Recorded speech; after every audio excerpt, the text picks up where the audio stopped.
The reasons we went to 3 zones for Prototype 2 was feedback from the players. They really wanted a better visual world. They wanted a world that they could really be immersed in. And by going to 3 distinct zones, what it meant was that we could give a greater level of memory and resources and just focus and attention that our artists could deliver to each zone to make them absolutely stunning and beautiful and a rich environment to play with. It's enabled us to provide the player with different challenges, different experiences, and give the player something unexpected whenever they progress forwards. We wanted to have 3 areas where we could have sort of a military zone, a pristine zone, and an infected zone, and have them stand on their own. We really set out to have each zone have a very distinct emotion as you play through them, a different look and feel. When you go to the green zone, we wanted to make sure that you felt that the military was very much there, keeping the city streets safe and making the infection stay at bay. So you get a greater military population, you get less destroyed buildings, less papered over buildings. They tried to make it look pretty and nice. Our responsibility is sell the story, sell the mood and the feel of the location. So you will see lots of guys sitting on the sidewalks, leaning against the buildings, kind of hiding. We also focused on having a dynamic exposure so that you could have dark areas and bright areas, and having the camera really adjust for that. So it didn't feel like this monotone area of just constant intensities. A lot of the threat that you find in the green zone is slightly more insidious. It's kind of hidden away.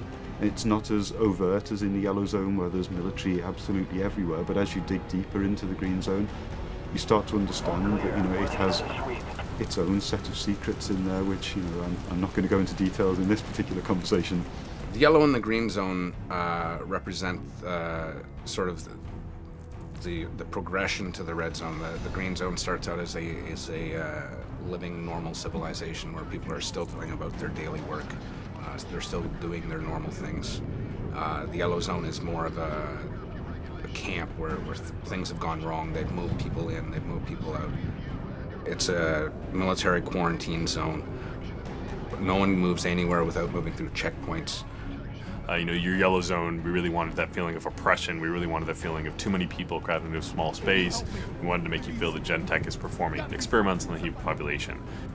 With the yellow zone having kind of expanded in such a way that the shanty towns are spilling out into the streets, what you tend to find at ground level, at least, it's a much more enclosed gameplay space and a much more dense gameplay space, which means that if you get into a fight, it changes your tactical options. So it's just asking different things of the player and requiring them to approach situations in a different way.